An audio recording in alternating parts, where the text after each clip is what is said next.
Selamat Hari Raya Cat Lovers. Episod kali ni kita nak tunjuk suasana kucing boarding raya dekat Catswell. So jom.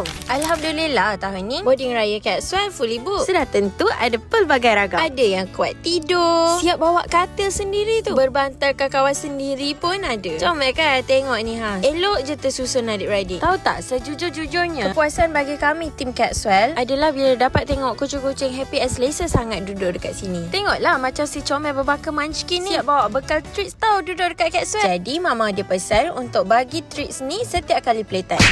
Kawan bilik sebelah pun bawa bekal juga tau. Selain daripada makan treats, tim Catswell akan main-main dengan si Bulus and update gambar and video dekat mama papa. Yang ni syok. Comel sangat bila kucing check in boarding siap pakai baju raya. Barulah vibe. Tengok ni dia tengah nak show off baju kebaya dia.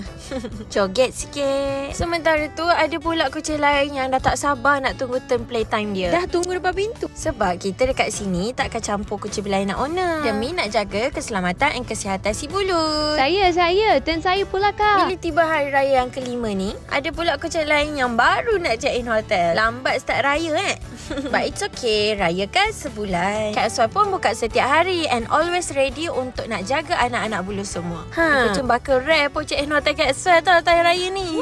Okay, last but not least, bila tiba hari raya kelima, kucing-kucing pun dah start nak check out and balik beraya ke pangkuan mama papa. Dengan ini, tim Catswell ingin mengucapkan Selamat Hari Raya Aidilfitri, maaf zahir dan batin, dan jutaan terima kasih kepada semua mama papa yang percaya tim Catswell untuk jaga anak Bulus anda. Nanti waktu buat open house nak hantar si Bulus check in hotel lagi, bagi tahu kakak Catswell, okay? Bye-bye. Kalau korang suka video ni, klik button like and subscribe and then komen video macam mana pula korang nak.